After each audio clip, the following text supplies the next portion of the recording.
स्वामी विवेकानंद।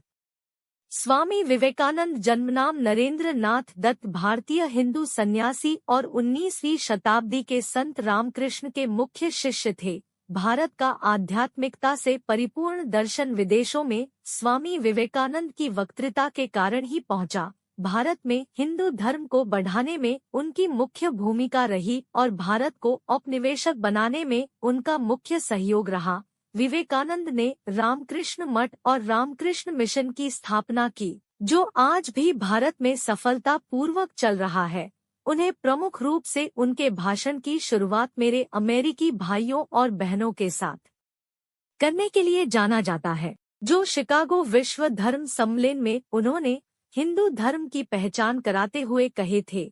उनका जन्म कलकत्ता के बंगाली कायस्थ परिवार में हुआ था। स्वामी जी का ध्यान बचपन से ही आध्यात्मिकता की ओर था। उनके गुरु रामकृष्ण का उन पर सबसे ज्यादा प्रभाव पड़ा, जिनसे उन्होंने जीवन जीने का सही उद्देश्य जाना, स्वयं की आत्मा को जाना और भगवान की सही परिभाषा को जानकर उनकी सेवा की और सतत अपने दिमाग को भगवान के ध्यान में लगाए रखा।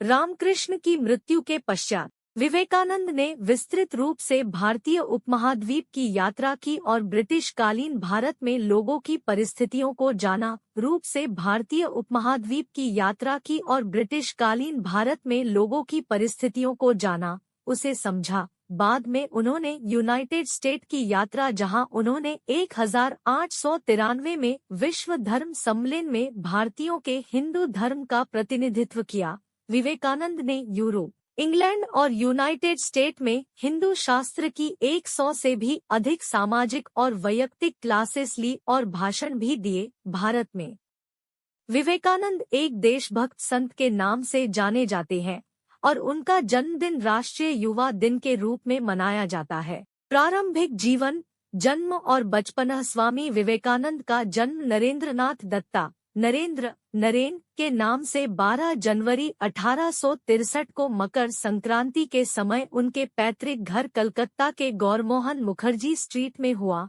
जो ब्रिटिशकालीन भारत की राजधानी थी। उनका परिवार एक पारंपरिक कायस्थ परिवार था। विवेकानंद के 9 भाई बहन थे। उनके पिता विश्वनाथ दत्ता कलकत्ता हाई कोर्ट के वकील थे। दुर्गाचरण दत्ता, जो नरेंद्र के दादा थे, वे संस्कृत और पारसी के विद्वान थे, जिन्होंने 25 साल की उम्र में अपना परिवार और घर छोड़कर एक सन्यासी का जीवन स्वीकार कर लिया था। उनकी माता भुवनेश्वरी देवी एक देवभक्त गृहिणी थी। स्वामी जी के माता और पिता के अच्छे संस्कारों और अच्छी परवरिश के कारण स्वामी जी के जीवन को एक अच्छा आकार और एक उच्चकोटि की सोच मिली। युवा दिनों से ही उनमें आध्यात्मिकता के क्षेत्र में रुचि थी। वे हमेशा भगवान की तस्वीरों जैसे शिव, राम और सीता के सामने ध्यान लगाकर साधना करते थे। साधुओं और सन्यासियों की बातें उन्हें हमेशा प्रेरित करती रही। नरेंद्र बचपन से ही बहुत शरारती और कुशल बालक थे। उनके माता पिता को कई बार उन्हें संभालने और समझने में परेशानी होती थी। उनकी माता हमेशा कहती थी कि मैंने शिवजी से एक पुत्र की प्रार्थना की थी और उन्होंने तो मुझे एक शैतान ही दे दिया। स्वामी विवेकानंद शिक्षा 1871 में 8 साल की आयु में स्वामी विवेकानंद को ईश्वर चंद्र विद्यासागर मेट्रोपॉलिटन इंस्टीट्यूट में डाला गया। 1877 में जब उनका परिवार रायपुर स्थापित हुआ, तब तक नरेंद्र ने उस स्कूल से शिक्षा ग्रहण की। 1879 में उनके परिवार के कलकत्ता वापस आ जाने के बाद प्रेसिडेंसी कॉलेज की एंट्रेंस परीक्षा में फर्स्ट डिवीजन लाने वाले वे पहले विद्यार्थी बने। वे विभिन्न विषयों जैसे दर्शन शास्त्र, धर्म, इतिहास, सामाजिक विज्ञान, कला और साहित्य के उत्सुक पाठक थे। हिंदू धर्मग्रंथों में भी उनकी बहुत रुचि थी, जैसे वेद, उपनिषद, भगवद गीता, रामायण, महाभारत और पुराण। नरेंद्र भारतीय पारंपरिक संगीत में निपुण थे और हमेशा शारीरिक योग, खेल और सभी गतिविधियों में सहभागी होते थे। नरेंद्र ने पश्चिमी तर्क, पश्चिमी जीवन और यूरोपियन इतिहास की भी पढ़ाई जनरल असेंबली इंस्टीट्यूट से कर रखी थी। 1881 में उन्होंने ललित कला की परीक्षा पास की। और 1884 में कला स्नातक की डिग्री पूरी की। नरेंद्र ने David Hume, Immanuel Kant, Johann Gottlieb Fichte, Baruch Spinoza, George W.F. Hegel, Arthur Schopenhauer, Auguste Comte, John Stuart Mill और चार्ल्स डार्विन के कामों का भी अभ्यास कर रखा था। वे हर्बर्ट स्पेंसर के विकास सिद्धांत से मंत्रमुग्ध हो गए थे और उन्हीं के समान वे बनना चाहते थे। उन्होंने स्पेंसर की शिक्षा किताब 1861 को बंगाली में भी परिभाषित किया। जब वे पश्चिमी दर्शन शास्त्रियों का अभ्यास कर रहे थे तब उन्होंने संस्कृत ग्रंथों और बंगाली साहित्यों को भी पढ़ा। विलियम हस्ती, जनरल असेंबली संस्था के अध्यक्ष, ने ये लिखा कि नरेंद्र सच में बहुत होशियार है।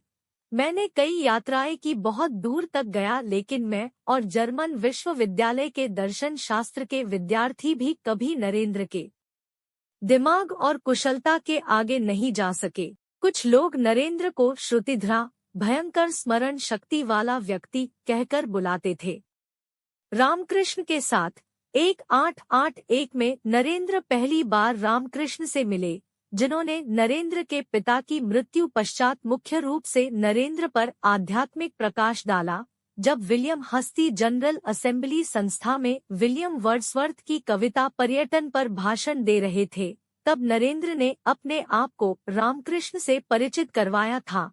जब वे कविता के एक शब्द ट्रांस का मतलब समझा रहे थे, तब उन्होंने अपने विद्यार्थियों से कहा कि वे इसका मतलब जानने के लिए दक्षिणेश्वर में स्थित रामकृष्ण से मिले। उनकी इस बात ने कई विद्यार्थियों को रामकृष्ण से मिलने प्रेरित किया, जिसमें नरेंद्र भी शामिल थे। वे व्यक्तिगत रूप से नवंबर 1881 में मिले, लेकिन नरेंद्र उसे अपनी रामकृष्ण के साथ पहली मुलाकात नहीं मानते और न ही कभी किसी ने उस मुलाकात को नरेंद्र और रामकृष्ण की पहली मुलाकात के रूप में देखा। उस समय नरेंद्र अपनी आने वाली FA ललित कला परीक्षा की तैयारी कर रहे थे।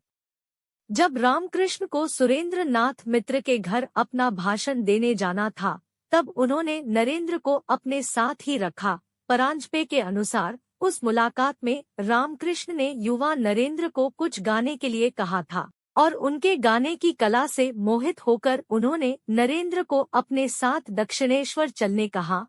1881 के अंत और 1882 में प्रारंभ में नरेंद्र अपने दो मित्रों के साथ दक्षिणेश्वर गए और वह वे रामकृष्ण से मिले। उनकी यह मुलाकात उनके जीवन का सबसे बड़ा टर्निंग पॉइंट बना। उन्होंने जल्द ही रामकृष्ण को अपने गुरु के रूप में स्वीकार नहीं किया और न ही उनके विचारों के विरुद्ध कभी गए। वे तो बस उनके चरित्र से प्रभावित थे, इसीलिए जल्दी से दक्षिणेश्वर चले गए। उन्होंने जल्द ही रामकृष्ण के परम आनंद और स्वप्न को कल्पनाशक्ति की मनगढ़ंत बातों और मतिभ्रम के रूप में देखा। ब्राह्मा समाज के सदस्य के रूप में वे मूर्ति पूजा, बहुदेववाद और रामकृष्ण की काली देवी के पूजा के विरुद्ध थे। उन्होंने अद्वैत वेदांत के पूर्णतया समान समझना को ईश्वर निंदा और पागलपंती समझते हुए अस्वीकार किया और उनका उपहास भी उड़ाया। नरेंद्र ने रामकृष्ण की परीक्षा भी ली, जिन्होंने रामकृष्ण उस विवाद को धैर्यपूर्वक सहते हुए कहा, सभी दृष्टिकोणों से सत्य जानने का प्रयास करें।